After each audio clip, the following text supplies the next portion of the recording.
Our first panelist is Professor Laurel Barbra Jung, who is an associate professor in the Department of Political Science and faculty fellow at the Institute for Policy Research at Northwestern University. Her research explores a range of questions surrounding partisan conflict and the difficulty of reaching bipartisan agreement and legislative compromise in American politics. And she's written 2 major books on the topic. Will Friedman is a senior fellow at Public Agenda.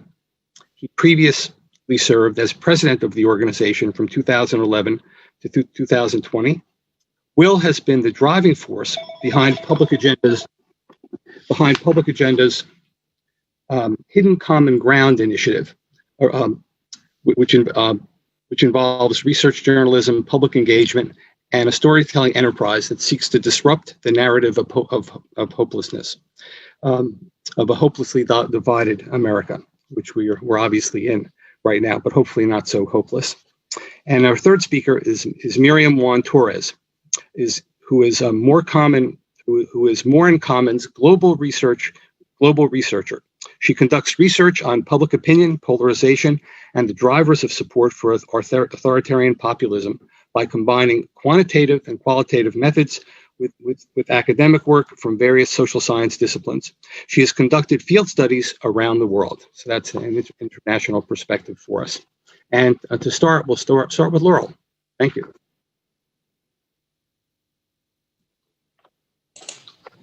All right, let me just go ahead and get the slideshow started here. All right, so thank you all so much for inviting me to speak with you tonight. My goal is to share some of the insights that I've learned from political science and my own research as they relate to the challenges of getting elected officials to work together and pass bipartisan legislation or compromises. I'm going to talk briefly about the types of polarization that exist in politics today and how these contribute to some of the problems that we're facing. Then I'll talk a bit about when party leaders and legislators are more likely to support bipartisanship and compromise. And I'll end with some thoughts about what some solutions might be that could improve the prospects for bipartisanship and compromise. So first, let's talk about polarization. So for both Congress and elected officials more broadly, the American public has grown increasingly polarized, but in somewhat different ways. So it's no surprise to anyone who follows American politics that our parties at both the national and the state level are more polarized now than they were 60 years ago. In fact, in the 1950s and 60s, the complaint about American politics was actually about the lack of differentiation between the two parties. But beginning in the 1970s, congressional parties became better sorted on an ideological basis, resulting in rising polarization as members increasingly took more ideologically extreme positions and were more distinct from the opposing party. So for scholars, the typical way we've looked at polarization is to first take members' roll call voting records in Congress as a way of summarizing their preferences or behavior. And then second, using these scores to show the distribution and ideology over time, or the difference between the mean or median member of each party. You can see an example of this on the left-hand figure here. So the top panel is from 1973, the middle panel is 1993, and the bottom is 2011. The Senate is on the left and the House is on the right. And the key thing to take away is that in the 1950s, 1960s, 1970s, there were a lot of moderate members of Congress, and there was also a lot of overlap between the preferences of Democrats and Republicans. By contrast, today, there's basically no overlap. And the difference between the average Democrat and the average Republican has grown substantially as well. It was about 0.4 in the 1950s and 1 by 2015 on a scale where the maximum range here would be 2. For non-academics, we can see the consequences of this growing polarization in the different ideologies and policy positions advocated by members of each party, and the lack of common ground on many different high-profile issues. But we also know that partisan conflict extends beyond ideology. Legislators in a party have a collective interest in winning and in being the majority party. And this competition, particularly since the 1980s, has increased the extent of partisan conflict, even on non-ideological issues. So these includes questions of ethics, investigations of the executive branch, for instance, the post-Katrina response, the Benghazi response, multiple aspects of Trump's dealings, and of course, policy choices that are not even ideological and where members might share common ground, but the members fight anyway. And this competition for the majority or the parties to kind of fight for majority control encourages the parties to pursue messaging bills that portray positions to their base or to interest groups, but have no chance at passage. For instance, the House Republicans had 70 plus votes to repeal the Affordable Care Act when either the Senate was controlled by Democrats and or President Obama was in the White House, and they knew that legislation wouldn't move forward. So both forms of polarization then, this ideological polarization and partisan fighting, contribute to the difficulty of reaching bipartisan agreements. From a policy or ideological perspective, there may be fewer legislative proposals today that move policy towards both the preferences of Democrats and Republicans. And even where there are places of policy agreement, the two parties have incentives to fight rather than show the public where they agree. And the minority doesn't want to help the majority produce a record of success that would help them electorally. There are also a couple of ways that scholars talk about polarization in the American public, and I'll only touch on these briefly. So some scholars argue that the public has polarized along ideological or policy lines, just like members of Congress, whereas others argue that the public has sorted rather than polarized. So those suggesting that the public is polarized might think a bit like the distribution of ideologies or issue positions on the graph on the left here. So most of the people in this hypothetical example take relatively extreme views at the far left and far right, and there are very few moderates, and we see a bimodal distribution, much like we see among members of Congress. And this might be a good portrayal of the activist class, but perhaps isn't a good portrayal of the rest of the population. Other scholars, by contrast, have suggested that the public has sorted. That is, they do a better job aligning their preferences with their party, but they're not necessarily taking more extreme views. So those arguing for sorting would see something more like the picture on the right. In this case, we see that people are left of center or right of center in the positions they hold. They have their ideology well lined up with party, but very few people are taking the most liberal or most conservative position. So this would be the sort of stance argued by Mo Fiorina at Stanford University, for instance. And so while sorting or ideological polarization here could both contribute to people's tendency to vote for their preferred party again and again, I think a potentially bigger challenge for working across the aisle and getting along in contemporary politics is the increase in affective or social polarization. And so within political science, these ideas stem from work by Shanto Iyengar at Stanford and Liliana Mason at Maryland, and are rooted in social identity theory, where the basic logic is that partisan identity has become a core social identity for people, and that their partisan identity increasingly aligns with other identities as well, such as race and religion. This leads them to conceptualize the world in terms of in-groups and out-groups. And we know that this form of polarization has risen dramatically over the last few decades. Moreover, those people whose party and ideology are well aligned, so those people who are sorted, are the most likely to express bias against the opposing party, to be angry about threats to their own party status, and to engage in activism. So this bleeds over then into significant fractions of the public viewing the opposing party as a threat to the nation's well-being. And if a quarter to a half of engaged partisans see the other side as a threat, it becomes very hard to imagine what the public might be doing to encourage legislators to work together. So this type of affective or social polarization not only makes it difficult for citizens to engage with those on the other side, but may also lead voters, especially primary voters and activists, to encourage their elected officials to fight against rather than work with the opposing party. And it also risks reducing support for compromise because people do not trust that the opposing party is working in the interests of the country, nor do they want to help make the other side look good. So now I want to turn to thinking about what we know about when bipartisanship is more or less prevalent in the policymaking process. So for my own research, I've looked quite a bit at when and why congressional parties pursue more partisan agendas versus when they include more bipartisan initiatives. And this work focuses on the power of party leaders to set the agenda and determine what bills members even have a choice of voting on. So in my 2015 book, I argued that the choices of party leaders in Congress have important consequences for the extent of partisan conflict versus bipartisan agreement. Party leaders want to pursue legislation that aligns with their ideological platform and that points out differences with the minority party. That is, they care about ideology and about power. This would suggest that they want to pursue as partisan of an agenda as possible. If there were two policy options on healthcare, Democrats would prefer to advance the more liberal one to a more bipartisan compromise. But there are several important constraints on this agenda. So first, the heterogeneity of their caucus matters. If there are many members who represent districts that are not particularly well aligned with the rest of the party, they won't support this more partisan agenda. Today, in general, districts are very well sorted by party. However, the Democrats' wins in 2018, which led them to pick up majority control of the House, largely came by picking up Republican-leaning suburbs. And so particularly with a narrow majority, there may be a limit on how far left they can go. Second, and related, the majority party needs a record of legislative success. So if there is divided government or a small majority seat share as we see today, so unified but very small, the majority party may still need to pursue relatively bipartisan legislation if they want to produce a record of success. And so although the Democrats enter 2020 with unified government, these margins are so tight, and the kind of most moderate members within the Democratic Party represent more kind of competitive or Republican-leaning districts. So these are likely to rein in what the progressive wing of the party would like to achieve. And it may put more center-left policies on the agenda that are able to get some bipartisan support. More broadly, we could think about party leaders either bringing forward bills for a vote that are designed for governing, that is, real attempts to enact law, or bills designed for messaging that they know won't pass beyond the chamber.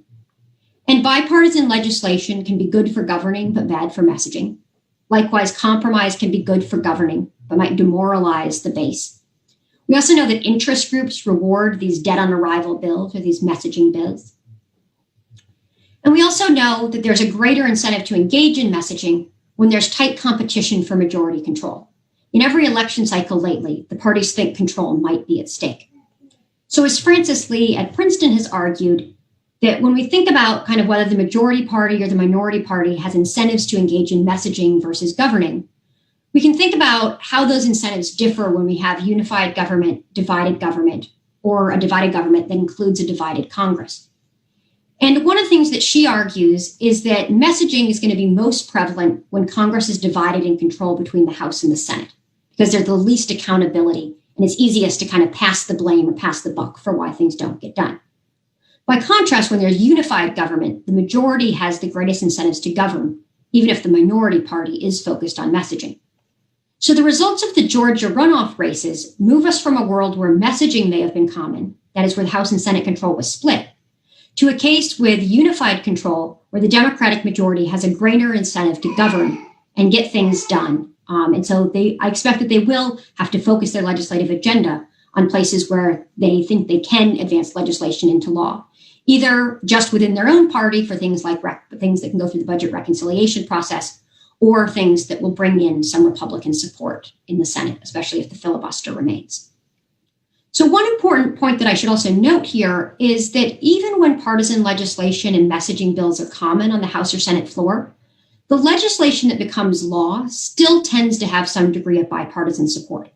So there has actually not been a huge change over the last 30 years in the fraction of important laws that had a significant support from members of the minority party in at least one chamber. So the party line votes that we saw in the Affordable Care Act or the Trump tax cuts are actually the exception rather than the norm, even for fairly significant pieces of legislation that become law and do tend to have bipartisan support. So thus far, I've talked about how the decisions of party leaders shape what comes forward, so how they use the agenda. But my work also suggests that individual members can make their own choices of whether they want to support or oppose compromises. And these are shaped by some important factors in the electoral environment. And this work suggests that legislators' fear of primary voters may lead them to reject compromises, even when those compromises move policy partway toward their preferred outcome. So for instance, this past year, a number of candidates lined up as primary challengers to members, arguing that the incumbents were too moderate, too willing to compromise. And they're hoping to repeat what challengers like Alexandria Ocasio-Cortez had done in 2018, or the Tea Party wave had done previously in the Republican Party. And in the end, these 5 members lost in their primary elections, 3 on the Democratic side, 2 on the Republican side. So of course, most members even those who face primary elections, won in their primary elections. But even though few legislators lose, these primary elections can have important consequences. our research suggests that the threat of these primary challengers leads incumbents to avoid compromise solutions because they fear that primary voters will punish them for accepting these solutions. So when legislators observe even only a few of their colleagues losing, it reinforces this fear. And this is despite the fact that majorities of the public signal that they do want compromise. So the figure here shows the result of a survey that we did of state legislators, asking them how likely they thought each group was to punish a legislator for voting in favor of a compromise bill. And we can see that the fraction saying very likely, shown in blue, is highest for primary voters and decreases across the other groups, donors and general election only voters, as is the fraction saying somewhat likely, shown here in brown. By contrast, the fraction saying not at all likely, shown in gray, is lowest among primary voters and increases across the other group. So our work finds that this perception that legislators have of primary voters being antagonistic to compromise leads them to reject compromises that move policy partway, but not all the way to their preferred outcome. And this fear of primary voters does exist within both the Democratic and the Republican Party. In the last two cycles, I think we've seen more of a push among progressive activists within the Democratic Party to kind of purge the moderates out, much like Tea Party candidates did in 2010 and 2012 in the Republican Party. I think in the Republican Party, the most recent manifestation of this is actually rooted in loyalty to Trump and whether legislators are sufficiently loyal to the now former president. So even during the events leading up to the pro-Trump mob storming the Capitol, Trump, his allies, and his children made comments suggesting that any Republican who didn't support his efforts to overturn the election should be primaried out. And so I think one open question is how this kind of loyalty to Trump will play out now that he is not in office. So thus far, I've pointed to the challenges of to bipartisanship and compromise that stem from polarization and fighting in Congress. And I've touched a bit on some of the factors that affect whether leaders pursue bipartisanship, as well as whether individual members will support compromises. And I want to conclude my remarks then with a final point thinking about some potential solutions. So one potential way to get around the political grandstanding and the electoral incentives that can reduce support for bipartisanship and compromise might be to allow legislators to hold some key negotiations in private. So good government reformers often focus on transparency laws that make policymaking occur under the watchful eye of voters, under the eye of the media and others. So committee hearings are held in public. Many state legislatures have rules that prohibit them from meeting in private. But the downside of doing everything in public is that legislators may be unwilling to speak frankly about the compromises they would be willing to make, lest they be seen as selling out by their constituents. And there's evidence for privacy impacting negotiations, both from psychology studies, as well as in my recent work studying state legislators. So for instance, my co-authors and I studied state legislators at the National Conference of State Legislatures Summit in Boston in 2017. And in the survey, we gave legislators a vignette that focused on negotiations over a common state budget item, telling some of them that they'd bargain in a public meeting and others that they'd bargain in a private meeting. And what we found is that legislators believed that a compromise would be more likely to be reached if they negotiated in private. So you can see this on the right-hand panel of the figure.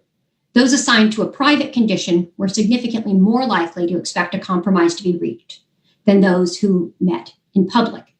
However, we also found that legislators said they would be less likely to meet in the first place if negotiations were held in private. You can see this in the left-hand panel. Private negotiation risks the appearance that legislators are hiding. And as former Senators Trent Lott and Tom Daschle wrote in their book, it is difficult to explain to those who elected you that you don't want them to see what you are up to. So electorally focused legislators may be wary of agreeing to private negotiations. And this suggests that legislators need to make the case for when and why private negotiations are valuable.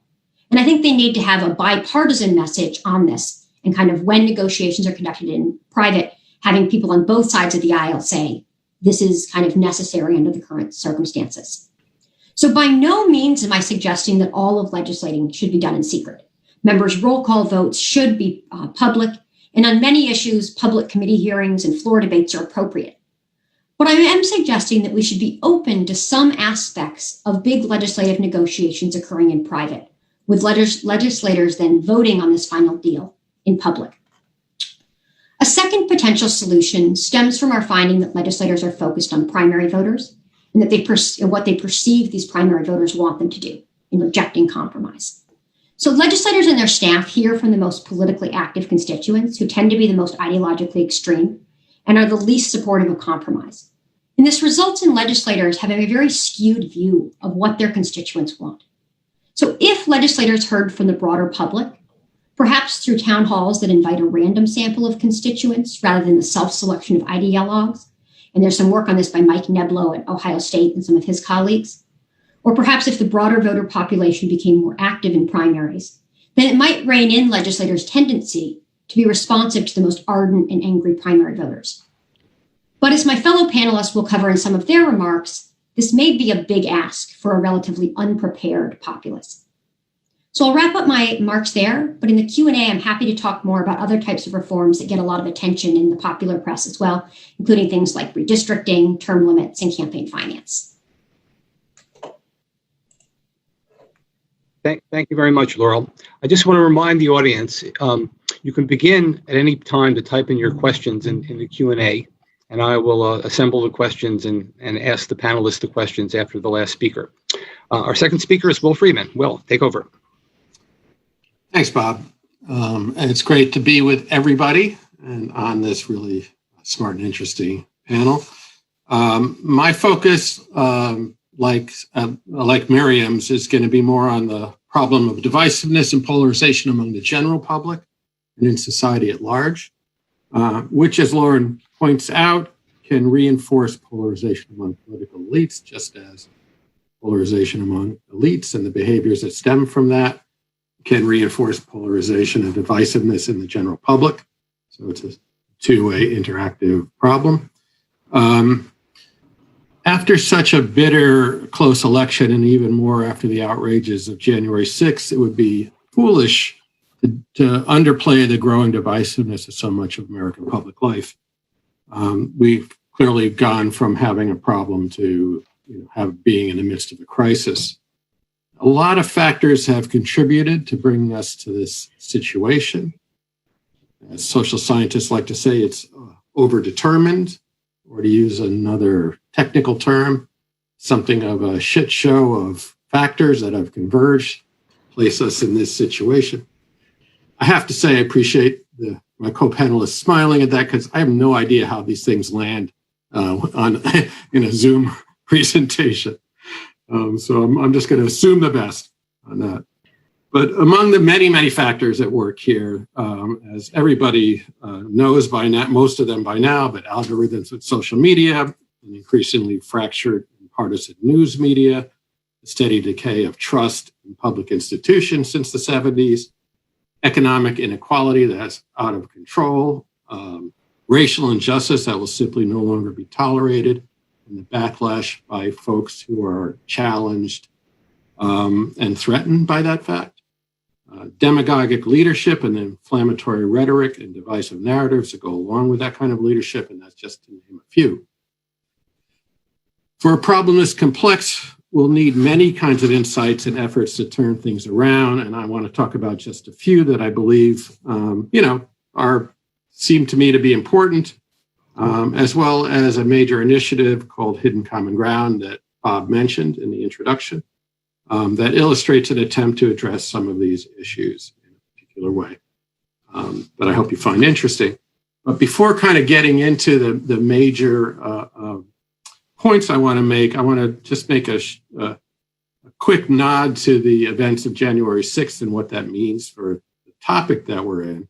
And one of the things I think it means is that we need both short-term measures to stop the bleeding and longer-term projects to heal the body politic. And I'm mostly focused on the sort of longer-term projects, but there's going to be short-term measures that are certainly needed. One has been taken, which was ratifying the election in the face of all that came before it. Another, I think, is the condemnation of what happened across all kinds of lines in society, and demonstrating that that's a shared condemnation and not just a partisan one. And certainly a measure of accountability about what happened, and those who participated and those who instigated, I think that the country needs to see some accountability take place in order for us to kind of settle things down. And I'm sure there are other things. That's not exactly my area of expertise, but I just want to make a nod to the fact that we're in a dramatic time with dramatic problems and things that we hadn't imagined have happened, and that needs to be addressed along with the ongoing work of dealing with this longstanding problem of divisiveness and polarization. So let me talk about a couple of things that I think are important to pay attention to. It's not by any means meant to be exhaustive, but I think a few things. I want to address, it has to do with the question of societal narratives, the way issues are framed, the rhetoric that is used to make arguments about different solutions and different directions for the country. We've seen the damage that rhetoric that reinforces our divisions and inflames primitive us versus them thinking, what they can result in. So there is a need at this point, I think, to disrupt and neutralize particularly pernicious and divisive narratives that stand in the way of us seeing ourselves as one people with lots of different points of view and many disagreements, nevertheless, one people. And developing, disrupting those kinds of divisive narratives and finding more integrative and unifying ones that work in today's complex world, as opposed to, say, the 1950s, for example. It's not a nostalgic thing about being able to go back, I don't think. I think it's more of a creative challenge in a very complex America to find ways of talking about our country and our problems and how to solve them in ways that bring people together rather than move them apart. I think there's some signs that we might be at a point where we can make some progress on this particular part of the problem and issue. Social media platforms have been bidding to do more to tamp down on misinformation, violent rhetoric. An Ipsos poll that just came out today found that 83% of Americans liked Biden's inaugural address, not only 97% of Democrats, but 72% of Republicans and 78% of independents. So that's a lot of folks across partisan lines. I would also want to emphasize, though, kind of a related point that in our age of deep mistrust, those favorable ratings, that support will fade quickly if Americans do not have lived experiences that reinforce them. And there are a couple of kinds of those experiences that I think are particularly important. One involves constructive, humanizing contact with different kinds of people and ideas. And that can happen virtually, it can happen via popular media, it can happen in face-to-face situations, it can happen at work. There are a lot of initiatives that are about helping that to take place. But I think that's one kind of experience. The other, just as important in my mind, is palpable improvements in people's lives and prospects.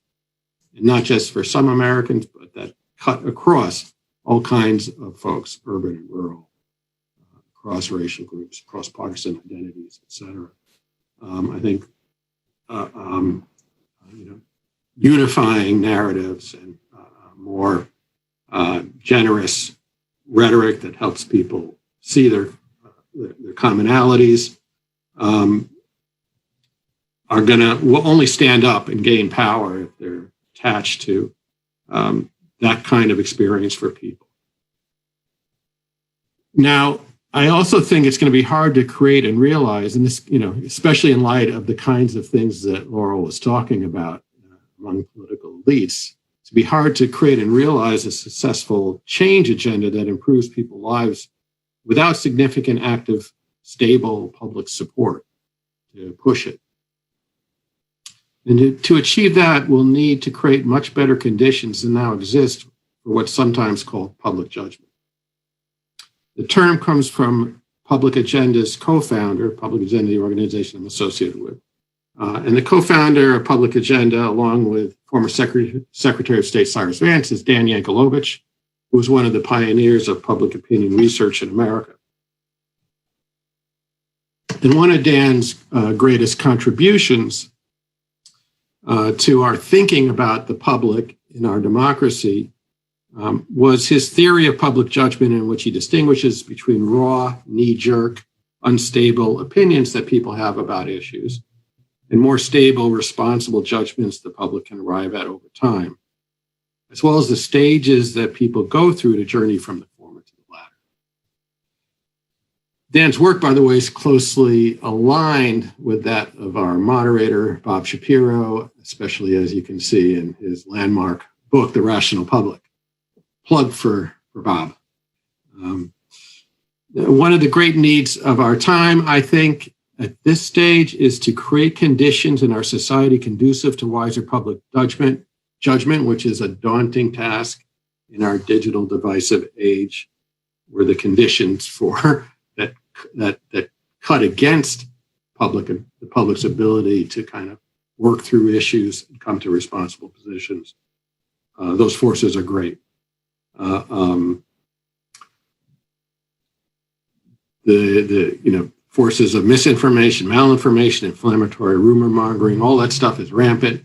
A lot of the stuff I talked about at the outset in terms of that have been converging and creating the problem that we're in, make it harder for the public to sort through problems and kind of build consensus or working consensus on solutions. And I like the public judgment as a framework for this because it helps us, encourage us to think not only about the negative forces that are undercutting the public's ability to come to terms with issues in mature ways, such as what happens on the web, but also think about what are the positive conditions that need to be created in order to help citizens think, feel, and act like citizens, and be able to make good choices, solid choices.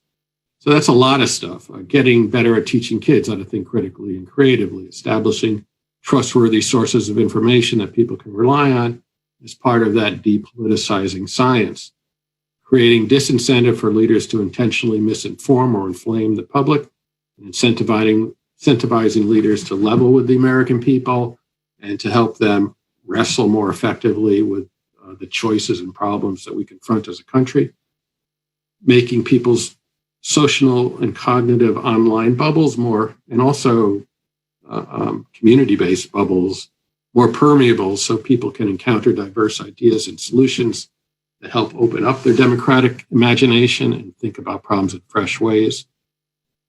Journalism that focuses on solutions as much as problem and common ground as much as disagreements and divisions.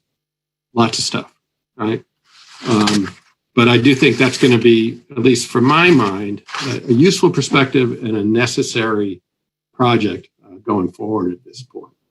As Laurel said, it's a heavy lift, but I don't see how you can have a democracy without trying to make that lift. I also want to emphasize, and I think Miriam might touch on this too, the importance of focusing on the local level of American public life and not be solely obsessed with our national politics, as important as they are.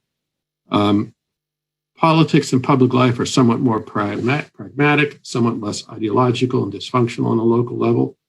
And it's easier, and perhaps some of the dynamics that Laurel was discussing might be a little less entrenched in many instances. And it's easier to help people engage with public life in constructive ways. It's not to say that local politics can't be a snake pit all its own, but there are lots of good things happening locally that are below the radar of our national politics and media, and these stories need to be elevated. You can see this done in James and Deborah Fallow's book, Our Towns, where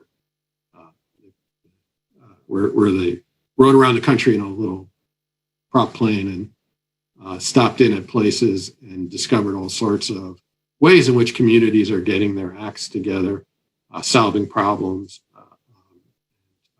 trying to renew the places where they live. A favorite little tidbit from their work for me is the fact that where there is a thriving beer scene, there tends to be a lot of constructive work going on in those communities. I like that one. In part of Hidden Common Ground, which I'll describe in a second as I move towards the close of my remarks, is we elevated a large number of strange bedfellow stories, as we called them, of people actually working together on important projects across all kinds of lines, partisanship, race, class, etc., to try to make good things happen in their communities. So there's a lot that's happening locally, and a lot that can be done locally, and it's sort of long-time concept in American political thought that one can learn how to be a citizen most readily in terms of one's local situation, and then those lessons can be transferred up. So just in closing, I want to just say a few words about Public Agenda's Hidden Common Ground initiative, which is an attempt to address many of the points I've been talking about that I think are going to be important going forward. The initiative was created in part to challenge the narrative, as Bob said, that Americans are hopelessly divided and totally incapable of working together across differences, which we think has been overstated in the media for several years to the point of being self-reinforcing and self-defeating. Not to say we don't have not to say there's not a lot of division and divisiveness going on, but there's more common ground than tends to meet the eye, tends to be those stories don't tend to be told in the same way as our divisiveness stories are. And we wanted to do this and mostly to, kind of disrupt that narrative, but also to make room for more positive and integrative narratives to emerge. And by sending the message that Americans actually do agree on many important things, do work together toward many important ends, even if it's not well recognized in general in our day-to-day lives. So in 2020, we partnered with USA Today, as well as the America Amplified Public Media Consortium, as well as the National Issue Forums Network of Community Conversation Conveners and others, to tackle a large number of election year issues with an emphasis on where Americans agree on solution across partisanship, race, and other identities and lines of difference. As a quick example, on the question of economic opportunity and security, we found lots of common ground on many measures, from raising the minimum wage, investing in infrastructure to create jobs, ensuring affordable childcare, and many other things. The infrastructure item, for example, was supported by about 80% of Republicans, Democrats, and independents. That's a lot of folks. Raising the minimum wage was interesting in that we saw the common ground around that question strengthen over the course of 2020. Early in the year, raising the minimum wage was supported by a 48% plurality of Republicans, as well as 87% of Democrats and 76% of independents. But by the end of the year, the Republicans had moved way up to 62%, making it a very strong cross-partisan majority by the end of the year. And you kind of saw this happening in Florida, conservative state and electoral politics that still enacted the $15 minimum wage by a popular referendum. Just documenting via research that there is considerable common ground and solutions to many of our problems, though, is clearly, we knew that wasn't going to be enough. Those some research results along those lines have emerged before. Insights like that need to be brought alive for the American people to help them absorb and act on the implications of it. We've tried to do this in Hidden Common Ground via journalism, community-based and online dialogue. Again, those strange bedfellow storytelling element of real people and communities across America working together across lines of difference to solve problems in their communities. So that, again, is, we can talk more about it in the Q&A if people are more interested in other findings or other aspects of the project. And again, it's just one effort to try to address some of the things that we think are important and driving and contributing to the kind of dysfunctional polarization that we're seeing more and more of today. And with that, I'd like to, turn it over to Miriam, whose work with More in Common has unearthed many more really exciting insights and conducted many other kinds of experiments, not only in America, but in several other countries that are really encouraging and important. So I'll end with that, turn it over to her, and look forward to discussion after we're all done pontificating. Okay, thank you, Will. Okay, well, I've been getting a lot of good questions. Please keep those questions coming in. I'll try to sort them, and hopefully we can get through a great many of them. But now I want to turn the floor over to Miriam, please. Thanks, Bob, and thanks, Will, and hello and good afternoon to everyone. Thanks for joining today's talk after what I'm sure have been very long and emotional days, weeks, months, perhaps years. I hope you're all safe and healthy, and your loved ones as much as the situation allows. And thank you very much to the Network for Responsible Public Policy for inviting me to talk today next to such impressive panelists. Wish we could all be there in person, but this will do.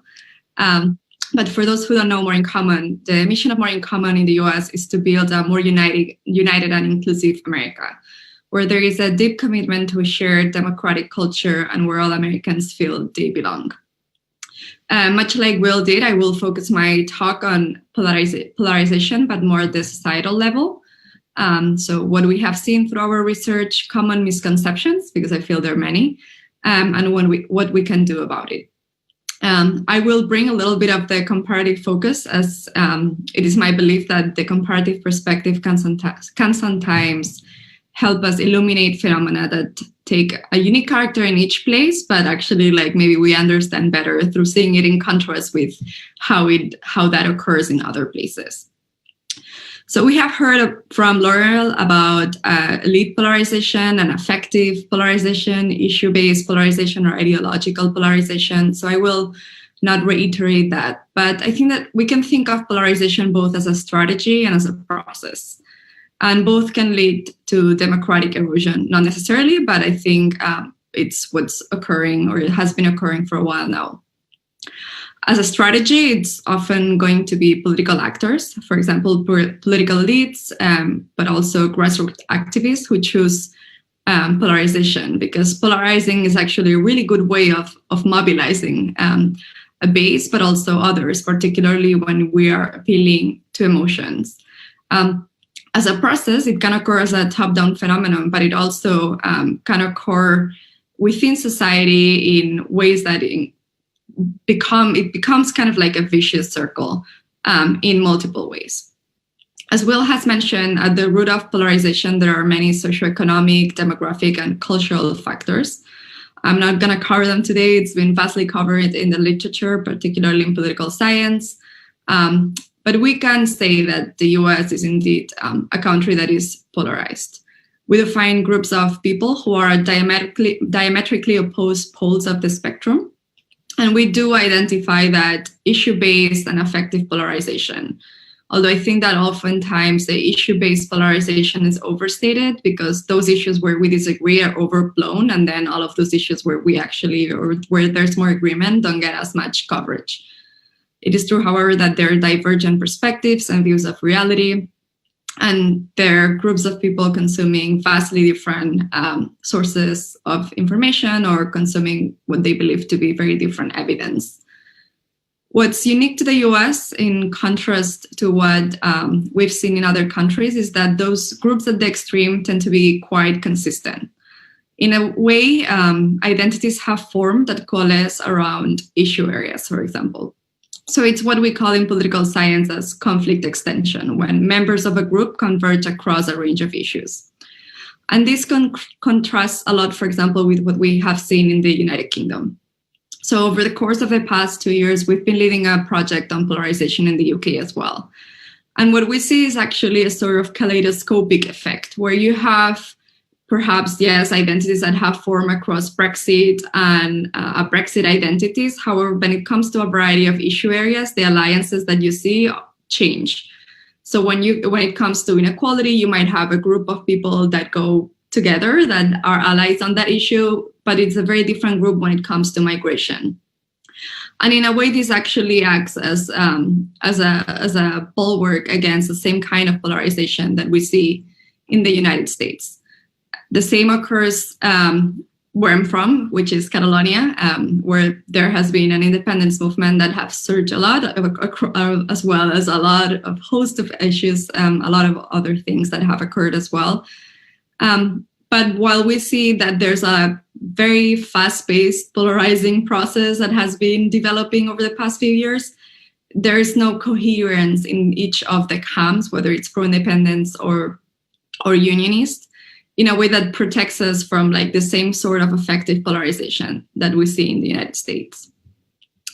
And yet, what we see in our research as well is that despite those two very polarized and active groups, there are also not so polarized groups that comprise most of society.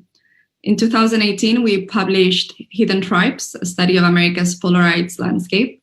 It still holds true. We've been repeating the surveys and the segmentation. It's really interesting to see that those groups still exist, that despite this polarization, particularly of the group of the extremes, when we're not looking at everything through the lens of Democratic and Republican, when we're looking at it through the perspective of positioning in issue areas, or, for example, from what we call the core beliefs model and people's inner psychology and core values, actually the society is not as much polarized. There are groups in the middle who might have very different political leanings, but are not polarized in the same way and not so committed to this idea of fighting or a zero-sum game. As I was saying, I think that one of the issues in the US is that there has been this tendency to begin with the issues that we disagree on, rather than tackling first the issues where there's greater consensus. So hopefully with the incoming administration, this will change, and President Biden has signaled his intentions to do so.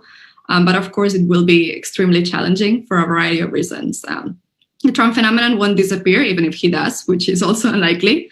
And it's not only about Trump. The incentive structures might have changed slightly, but it remains true that polarizing is an incredibly effective strategy.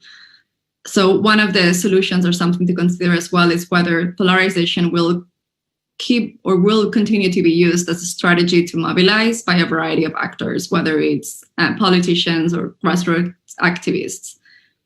There's another issue in the US that I wanted to touch on before I transition into thinking more about solutions, is that it is true that particularly for those who feel more partisan, there's a wide schism on how we perceive those we don't agree with. So we conducted a study called Perception Gap, which revealed that we really have extremely inaccurate views of what we think the other side thinks. So we have fallen prey to perceptions of the other that resemble more an archetype or a caricature. And well, it's very easy to traffic in stereotypes. And unfortunately, taken to the extreme, this leads to dehumanization, which makes violence more likely. In our Democracy for President research, which is more recent, we did work related to violence prevention as well. And I think that one of the questions that we must ask as well is, where does polarization take place and where it festers? And what we saw as well is that people are more likely to be polarizing or engage in behavior that's akin to violent, if not violent, in the online space. So this also raises a lot of questions, or places even more emphasis on the need to actually like think about how we are creating that public space online, because that's a place where radicalization or polarization also take place. And of course, now if we think about COVID, we are even more online than before, and what impact can that have actually on polarization? So thinking more about what can we do about it, there are probably first order degree needs and other, and that like addressing the socioeconomic and cultural factors that Will was alluding to. Those things obviously need to be tackled. They're at the root of polarization. I don't think any speaker can pretend to be exhaustive when presenting solution, and there's definitely not just one that's going to be like a magic wand. But besides addressing people's grievances, which is an essential part of the equation, there are, I think, other strategies at the level of narrative, but also other things as well that I think can contribute to depolarizing. The current environment is extremely tense right now, and I don't think that's going to get easier or much better very rapidly. My colleague Christiana Lang likes to say that it's hard to do many of these things until the bleeding stops, as Will was saying as well. But I think that we need to run them in parallel as well, because we need to think of short-term and long-term, otherwise we will fail in depolarizing. So I agree with Will that findings that there's common ground are useful, but probably not sufficient. We need to elevate those stories. We need to offer positive narratives, not only those that disrupt divisiveness, and we need to foster public judgment. But in addition, we really need to place more efforts to dismantle the caricatures and undo the dehumanization of opponents. As I was saying, there's a real danger there. So we really do need to embrace complexity. We need to understand people as multifaceted and not reduce them to their partisan identity or some particular ideological beliefs. But while we embrace complexity, it's also important that we communicate simply. So this will be a challenge. We also need to understand the psychological processes that exacerbate polarization. And this is work that my organization has been doing for a few years now. Because while many socioeconomic and demographic factors are at the root of polarization, as well as systemic and infrastructural factors, it's also true that they are exacerbated by some of the psychological processes that shape how we interpret identity and groups. This is a significant point to understand, because it highlights that if we are to address polarization, we need to think not just about political solutions, but also solutions that are grounded in our understanding of social psychology. And I won't mention here again the damage inflicted by social media's exploitation of human vulnerabilities. We could spend hours talking about this or running a whole session on it, but of course, this will also have to be part of the solution. This is something that I think we all fall prey to, particularly people in the political science space or analysts, but I think it can be problematic to analyze everything through the lens of Democrat and Republican. If we do so, sometimes we are contributing to the partisan influence on policy preferences and moral judgments, and reducing people to their political affiliations, which in reality are often not that strong or not the most important component of people's identities. And it can also lead to an understanding of society that's just based to that partisan identity, when there are other things as well that actually can be more conducive to finding that common ground. There has been a lot of talk as well in our space about superordinate and larger as goals. And it's complicated when we talk about unity, because we definitely want accountability as well. But when it comes to being pragmatic, we also see that sometimes actually having those superordinate and larger as goals can be helpful. We saw it in the marriage equality campaign, and we've seen it recently in the United Kingdom with the efforts of a soccer player, Marcus Rashford, to actually provide school meals to children. It's actually been really effective because it's been focused not so much on the partisanship of the matter, but actually on reaching the goal of ending childhood poverty and providing access to food to children in the UK. So this is not a strategy that seeks to meet in the middle or regenerate an imaginary center, but it's actually about depolarizing by putting forth unifying measures or stories that search for common values and interests that make it possible to face collective challenges. A lot of the things that I've been mentioned are related to communications or narrative, but it's not only about communications. We also need serious intervention. So it is also about where do we draw the line in the sand, and where is the money put? So for example, are we supporting in-group moderates? Because sometimes that's going to be the most effective strategy to depolarize and stop the erosion of democratic norms. But given everything that's been happening over the last few weeks, I think that we also will need a process of reconciliation. I don't have the answers. I don't think anybody does. I do have a background in conflict and human rights, and I do teach public international law and transitional justice. And I've always had a bit of an obsession with the idea of the tensions between peace and justice. I don't think we can have one without the other, but at the same time, we cannot have both to 100%. There always needs to be a bit of yielding. I don't know what that means right now in the US, but there has to be a process of reconciliation across many domains, particularly in light of what happened on January 6th, a process of accountability and reconciliation. And finally, I also think that we need to separate our understanding of societal polarization from efforts to counter extremists and authoritarians. Authoritarian tendencies are more likely to be activated and thrive in polarized times, and extremists can benefit from a polarized environment. So in other words, political violence is more likely in a polarized country, but countering political violence morally and as a national security matter is and needs to be a bipartisan issue. So we need to understand the connections, but we need separate interventions. There's much more that I could say, but I'll leave it here. Thanks, and I guess it's back to you, Bob. Thank you very much. Well, I've got a barrage of questions here that I'd like to get answered. But first, I would like to give the panelists a chance to basically comment on what any of the other panelists have said. If any burning questions came up that they want to respond to. Any takers? So I'll jump in just real quickly with a point that is, I think, an interesting connection on the elite side to something that Miriam mentioned, at least as I understood it when you were talking about this program in England, of kind of thinking about kind of the broader goals that people shared, and that could get people on board with this child hunger and poverty program. That's something that the group No Labels has proposed within their framework for the US Congress as well, is this kind of idea that if legislators agreed and kind of focused first on the broad goals, whether it was, cutting the deficit or it was, reducing our use of fossil fuels or whatever, broader goals, or energy independence, I guess you might use it, the broader goal there, that you might have, that then you could get agreement on the means that would be necessary to achieve those ends. And we did do some research actually with our state legislators as well, trying to test that. And in the way that we tested it, at least, we didn't find any evidence for it making a difference. But the No Labels group, who's behind the Problem Solvers Caucus in the US Congress, does seem to believe it has some anecdotal evidence that among elites that could also be useful.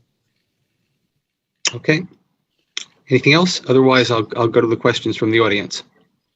Okay, a couple people had a lot of interest in seeing some of Laurel's slides again, but I think rather than seeing the slides again, I'm going to recommend that they see the video of this meeting that's going to be posted. You'll be able to see the slides again there. Okay, one question that came up with regard to private versus public negotiations. The question one questioner asks, but aren't these private negotiations already sufficiently part of the process? And my follow-up to that is, how is this relevant to the current ongoing discussions that will occur with regard to Biden's agenda? So I think it's a great question. So certainly within the U.S. Congress, there have been some of these private negotiations. I think most recently, we've seen them over some of the COVID stimulus bills, the negotiations between Pelosi and the Trump administration with Mnuchin and others were done in private. And, historically, one of the big ones that was worked in private and then fell apart when it became public was President Obama working with John Boehner on entitlement reform. And so certainly private negotiations happen. And I guess my point is more that they currently get a bad rap as being somehow inappropriate in the democratic process, that, this is, part of this complaint about the breakdown of regular order, that people have this idea that good public policy making and that bipartisanship would be more likely if bills followed the Schoolhouse Rock version of the legislative process of going through committee and through the floor and everything and having everybody get to weigh in. And I guess my point is more that we shouldn't think of private negotiations as a bad thing for the democratic process, and in particular for reaching kind of bipartisan agreements. And then the second point I would just add to that is that many of the problems that we see at the federal level are mirrored at state levels around the country. And at the state level, there are many laws in place that actually do prohibit these private negotiations, that there are transparency laws that in some places, you can't even meet with more than a handful of other legislators without it having to be done in public, and the media has to be, it has to be publicly announced in advance and so forth. So it doesn't really happen in a lot of states, and I think more could be done there. But at the federal level, the person asking the question is absolutely right that it happens. But I think we need to change how we think about private negotiations. Okay. The next question, we have questions with many different aspects of the current problem. One question boils down to the following. Would it be helpful if our leaders and especially legislators did more socializing with each other to get along better? There was a history of that. I actually have an undergraduate doing a senior thesis on this topic. And this has been a topic that's come up in the context of Congress. But I'm also, Miriam, if there are any international parallels, I think we might like to hear about them as well. Laurel, do you have a comment on this? Sure. So I can start on this one. So this is certainly one of the things that people complain about, particularly since Newt Gingrich and the Republicans took over in the 1990s. Fewer members moved their families to D.C. Congress began working on a Tuesday to Thursday work week, where the number of hours in session are actually the same, but they're just concentrated in 3 days. Legislators' families don't come to D.C., so you don't have those personal interactions where your kids play soccer together and therefore you don't want to, make the other person a villain because you've seen them as a father or a mother and kind of have those interactions. There are some reasons to think that this does lead to the incivility and the partisan conflict. It's a really hard one to test empirically, so I'd actually love to hear what Bob Student is working on that in terms of a way of measuring it.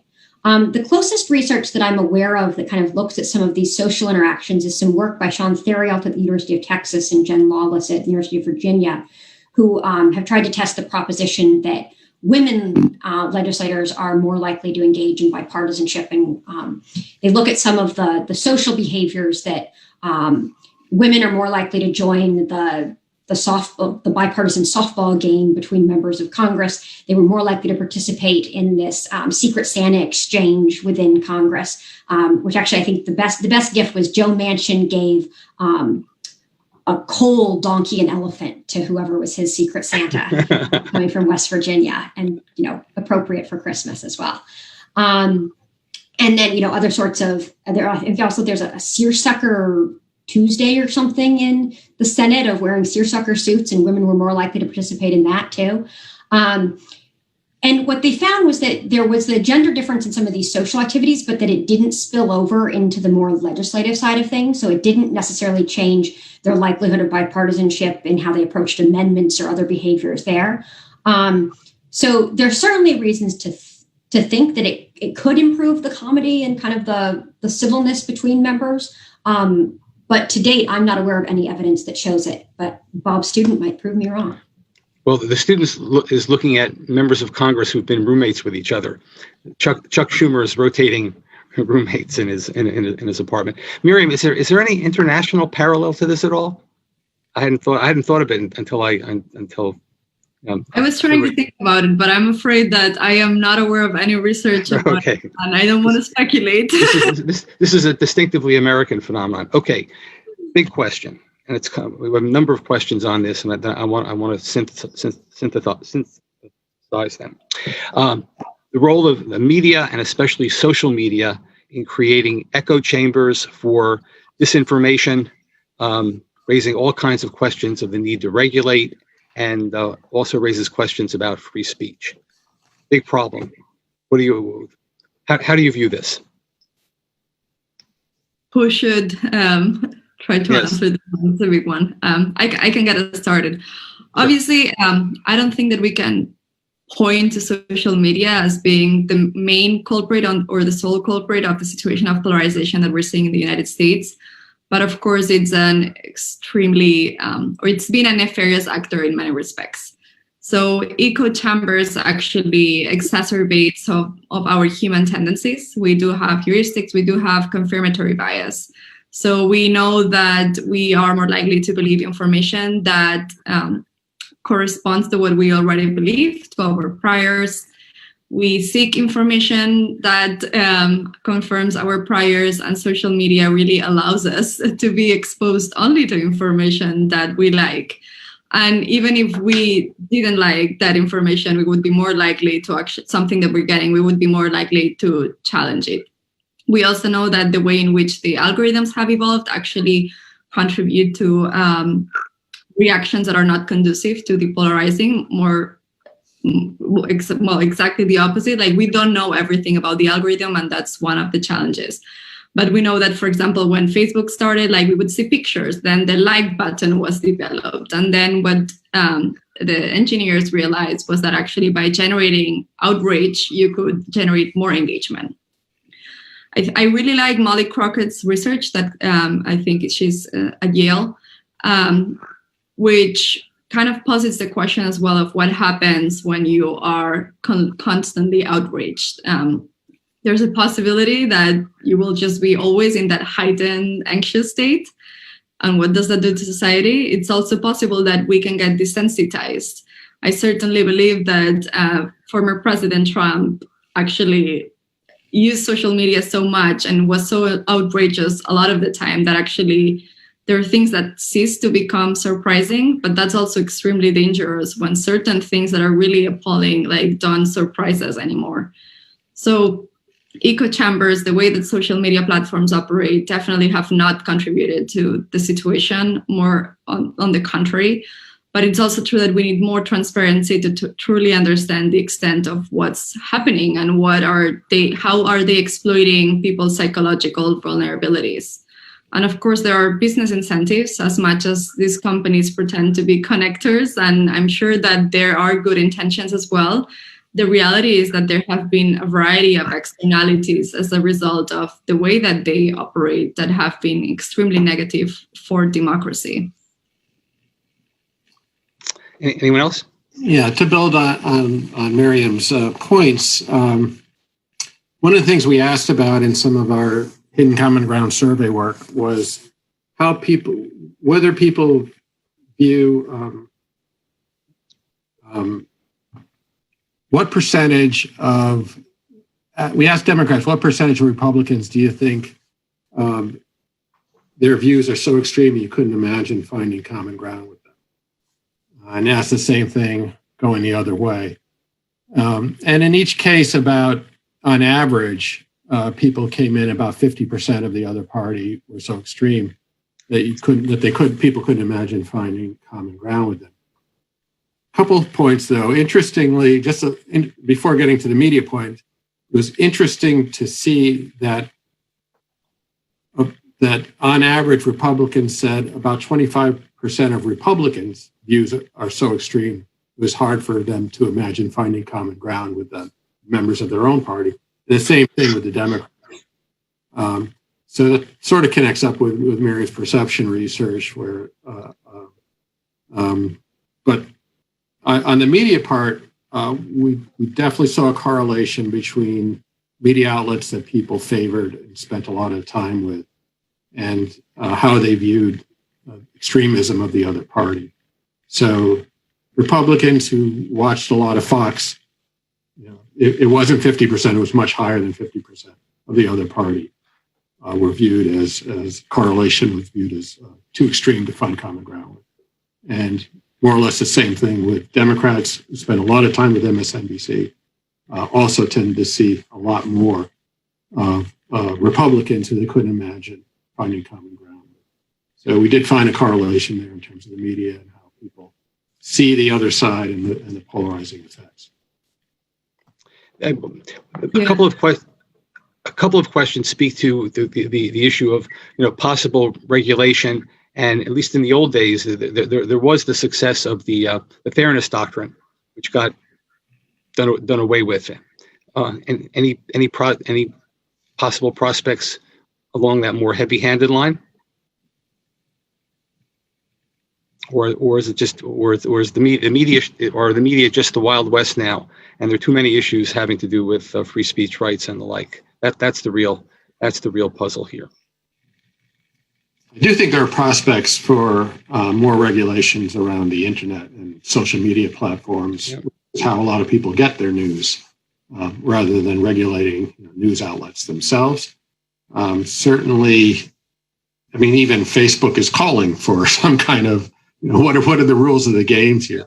Certainly, Miriam could talk about how the internet is regulated differently in many places in Europe than it is in the U.S., with much more concern about hate speech and polarizing things and polarizing dynamics and so forth, misinformation, things like that. I think certainly in our research, we found that people believe that social media contributes a great deal to polarization. And I think they would be open to seeing things done about it. And I think we're in an environment now where at least some oversight and regulation is more possible, and in my view, sorely needed. Okay, this is for Laurel first, I would think. We have a question about basically 85%. The question prefaces about 85% of congressional representatives get reelected, which means we're sending the same people to DC every year who have proven they can't work in a bipartisan way and compromise. Is there any way to break this vicious cycle related to reelection? Obviously, it raises questions about term limits, which has come up. What are your thoughts? Yes. So, as just Bob, as you were alluding to, term limits was what came to mind as well, and this is certainly the thing that gets the most attention, I think, among the public, among some in pundits and others, even some like ex-politicians.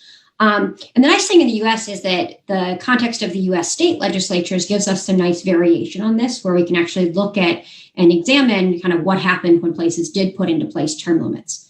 And I think that actually the Nebraska case is particularly illuminating. This draws on some work by Seth Maskey at the University of Denver. And the research both in Nebraska and elsewhere suggests that term limits actually lead to more polarization rather than reducing polarization.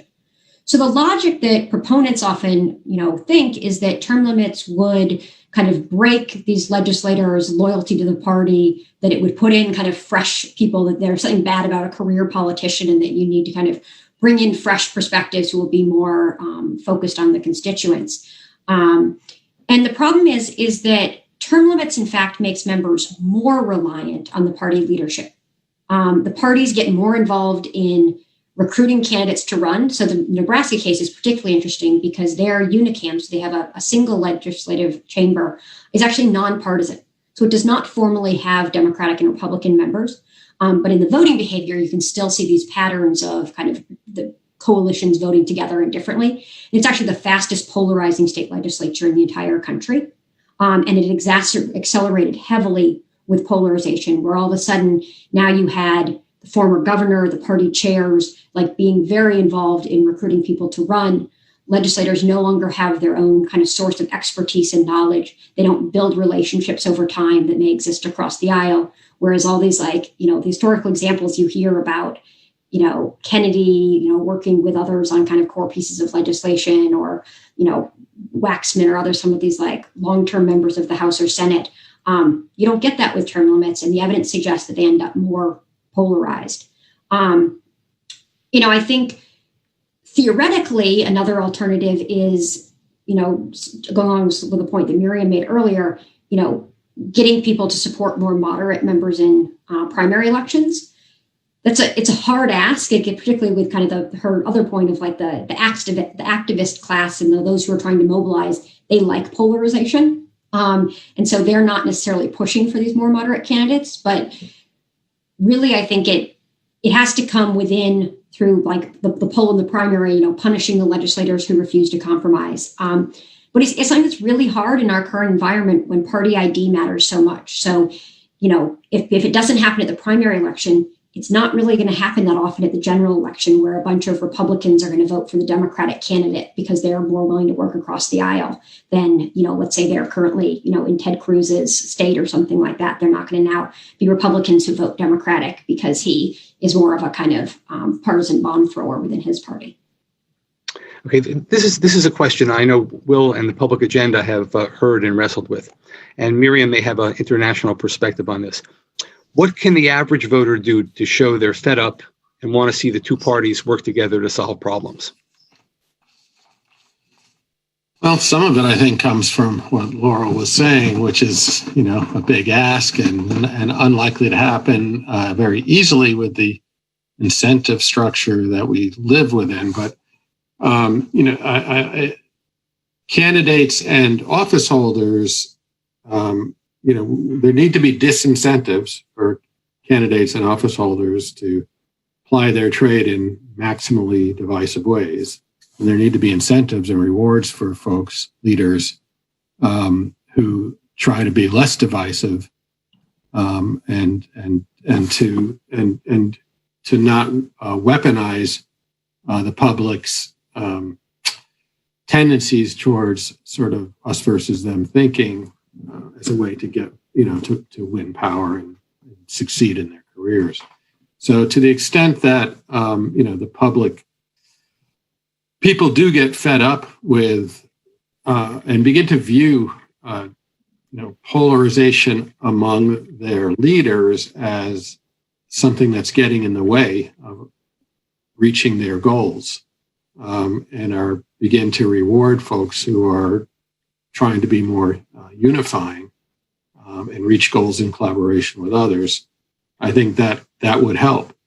But I also think that we need to, again, as Miriam was saying, look below the lens of our national politics and electoral politics, which is the hardest terrain to get past polarization that we're dealing with, and really help people address these issues and solve problems and perhaps vote differently on the local and state level, and see if which is a much more possible, I think, to encourage that, to mobilize people around this idea. We certainly did find a sentiment in our Hidden Common Ground research for the importance of candidates conducting themselves in such a way that they're not dividing up and polarizing the public. But, in the end, they have two choices, and in the end, they have to act in that way. And it's really hard for people, not to get sucked into it. So. Miriam, are there any international insights on this? Yeah, I think that Will's points are very, very valid, and it is a problem that things become a zero-sum game or an us versus them game. And I think that there are a variety of different examples that we could draw from. Obviously, like different electoral systems might be less conducive to polarization than the electoral system in the United States. The United Kingdom, for example, is also a little bit tricky because we have first past the post, which also kind of like ensures a majority of the Labour and Conservative Party, which results in a lot of the public actually saying, well, like I will not vote for other more or smaller parties because at the end of the day, it's always going to be the Tories or the Labour Party. But that's not the case in a lot of different places. Like it's not the case in Spain, for example, where I come from. It's not the case in Italy, where maybe perhaps through voting, we can show a little bit more dissatisfaction than when options are a little bit more limited. But I would say that that doesn't mean that there's no opportunity for the common voter to actually express dissatisfaction. When it comes to polarization, as I was saying, it's a strategy and it's a process, and it can be like a top-down phenomenon. It's the elites that are polarized and are polarizing everyone, or are political elites responding to what they perceive the public to want. And I think it goes both ways. And it's something that we see in a lot of different places and spaces, not just the United States. The question then is what stories, what narratives are being elevated. Reality is that polarization is not necessarily always bad. It is true that polarization can be a way of disrupting a status quo that is wrong, and of actually fighting against particular or specific injustices. The question is like when it runs amok, when those polarization dynamics actually end up eroding democracy. So I think that there's also a responsibility as citizens to actually like evaluate what it is that we're saying. Like, are we falling prey to some of that dehumanization, the caricatures, and what narratives do we want to elevate? And what is it necessary to demand or ask for compromise? And as Will was saying as well, like what can we do at the local level? Because we see that at the local level, other things are possible that then can maybe be elevated to the national. But that's a very tricky one, of course. Thank you. Okay, I want to kind of bring together two questions that were asked. One question that was asked was, can anyone explain how former President Trump received roughly 5 million more votes in 2020 than 2016? And the answer to that, I think, is pretty clear. That is the it reflected the degree of partisan conflict and competition that enabled both Republicans and Democrats to expand their bases in a very substantial way, bringing this polarization and conflict to an even higher level. The next question, though, speaks to the general question: can crises become a vehicle for changing people to move together? And now we have two crises, at least, or three. One is we have January 6th as a crisis in America. At the same time, we have the crisis of the pandemic and the economy. The big question is, this is unrelated to your talk, so we're just asking you to reflect on this. Can these crises be a catalyst for change to move people together? What do you think about that question? How do you approach it? So go ahead. Go ahead, Laurel. Let's go Laurel, Will, and Miriam. Okay, Laurel, please. So just briefly, we do know that in general, at times of crises, there is a kind of rally around the flag effect where people do come together. But part of that, and I think the reason we didn't see it throughout the COVID-19 pandemic, is that usually it's led by and we see it in our leadership first. And if we don't see our elected leaders coming together and signaling bipartisanship, we're not going to necessarily see it at the level of the mass public. And so between the difference between the Trump administration and Democrats' perspective when the COVID kind of started, and perspectives on how serious it was, and as well as all the policy details going along with it, I think that's why we didn't see it. Whereas 9/11 was seen and treated by our elected officials as a crisis that they came together in a show of unity. I think we saw some degree of greater unity after January 6th. There certainly was condemnation on both sides of the aisle.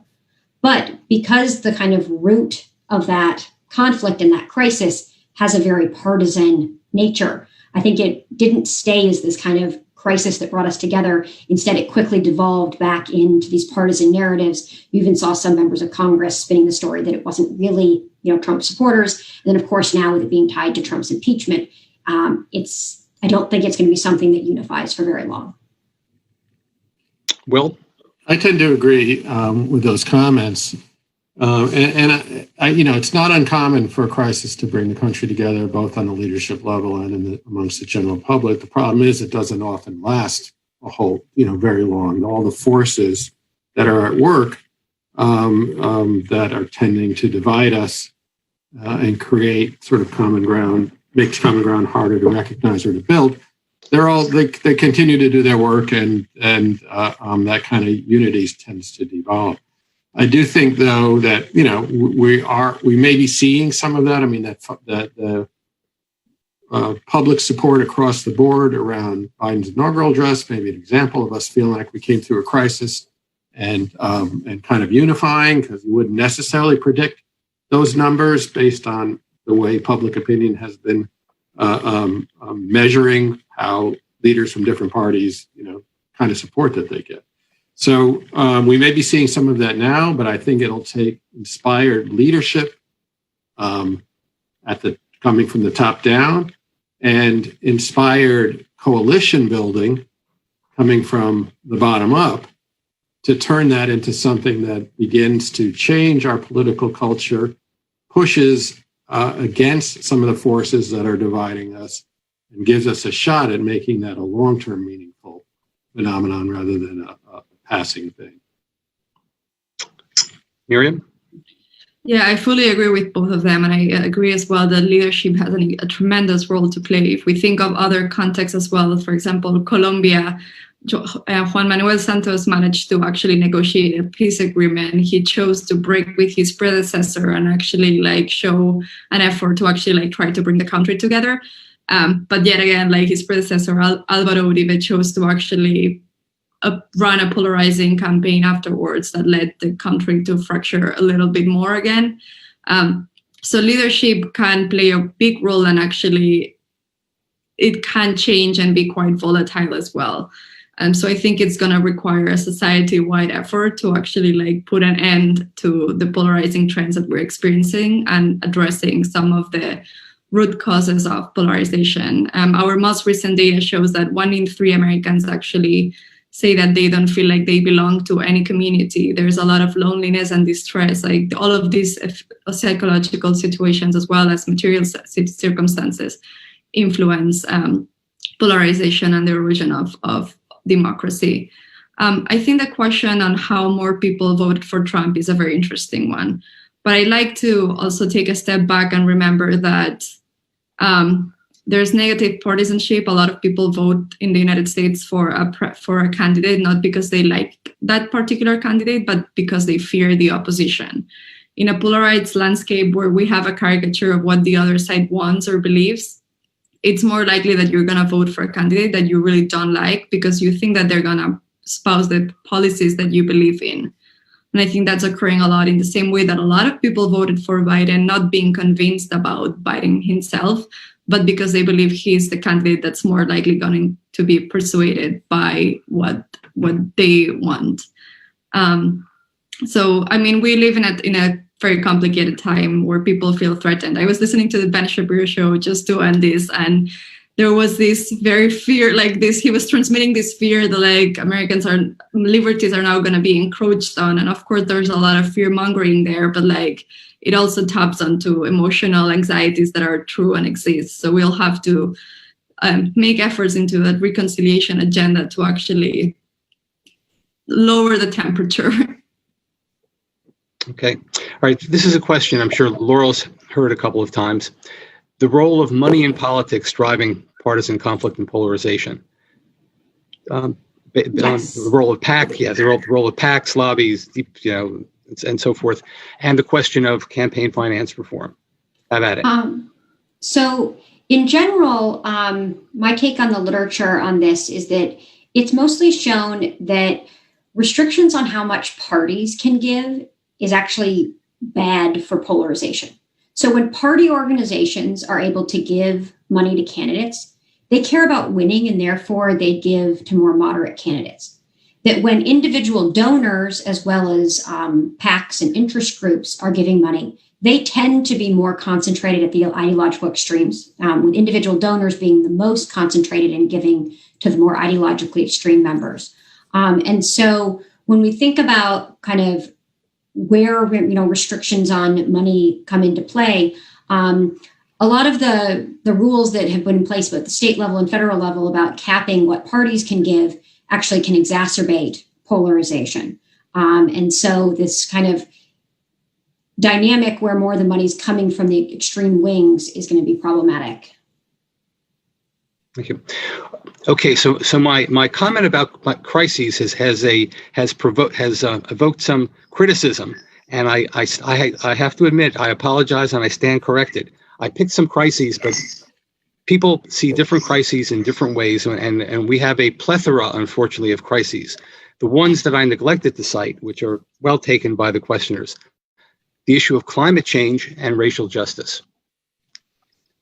I want to acknowledge those. If the panel has anything more to say about that, please chime in. I have a couple of final questions after that. I guess I would just note that I think that those at present, at least with our opinion leaders among our political elites, are ones that still very much have a partisan divide over them. So if we think about kind of the public following the signal of the elites and whether they come together over a crisis, I think we're not seeing that at present with our political leaders, that the question of racial justice quickly became politicized in many respects, and climate change has long been a politicized issue, with kind of skepticism in climate science on the Republican side, obviously more support from like the oil and gas industry as well, but that the lack of belief that there even is a problem. So going back to, again, this kind of, if you agree on the long-term goal, maybe you can address it, but if you don't even agree that there is a problem, hard to see it as that kind of rallying point in a crisis. Okay, I've got three last questions that I'm going to group two together, and then I'm going to ask the final one, which has long-term implications. Two political science-y questions. The problem of gerrymandering in contributing to polarization.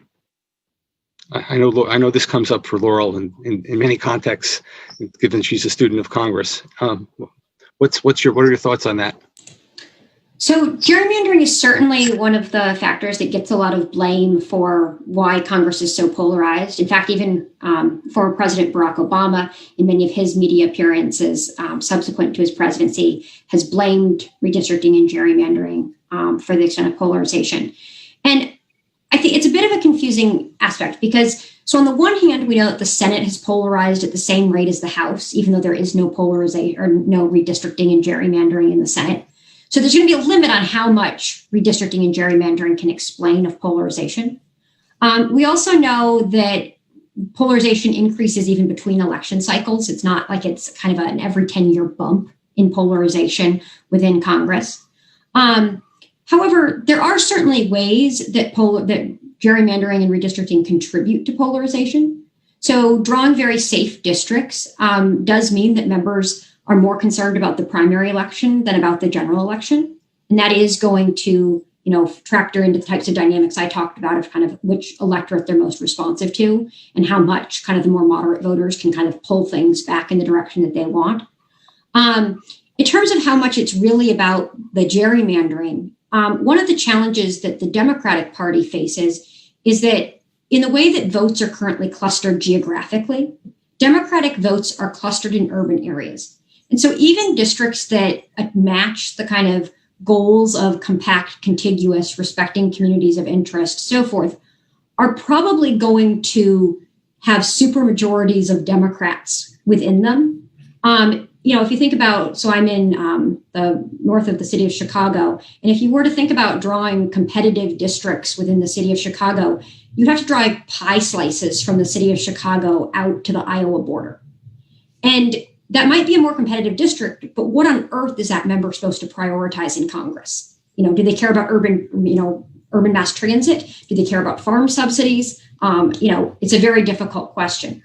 And so the geographic clustering of people, I think, is perhaps more of a problem for our contemporary politics. It also happens to help the Republicans and hurt the Democrats, because the Democrats, as we've seen in Senate elections and even in the House of Representatives, that in many elections, Democrats win more votes in the House of Representatives for their candidates, but still end up a minority. And that happens even more in the Senate. But it's because of that kind of concentration of votes. So they win lots of races by 75%, and then they lose a bunch of races by 5%. But I think that the gerrymandering and redistricting gets a bit of a bad rap. Although that's separate from the broader kind of questions and concerns about, Wisconsin, Pennsylvania, North Carolina, and others drawing district boundaries such that the Democrats or whichever party's controlled, like blocking the other party from having really any chance at getting majority status. And that's a whole nother problem. But just for the purpose of polarization, it's not a big culprit as far as I can see. Yeah, well, go ahead. Yeah, I would draw some dots between those last couple of questions on gerrymandering, especially money in politics, to the problem of polarization among the public in this way. If there's one place where there's a good deal of common ground among the public, it's that the system is dysfunctional, the system is broken, and the system is fixed as far as not serving people like me.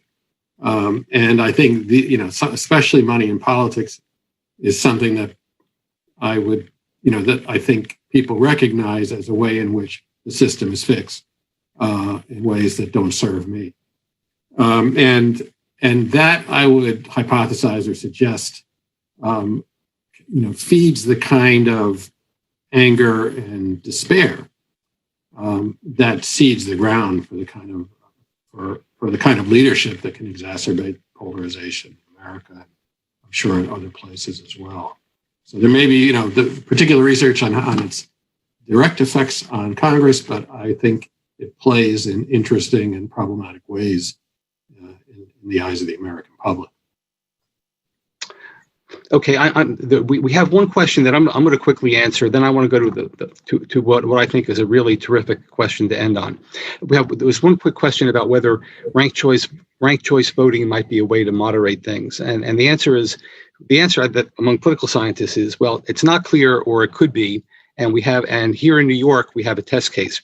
Our elections in New York are going to be using ranked choice voting, and the big question is, will that lead to a mayoral candidate in the Democratic primary who's the most moderate? Stay tuned.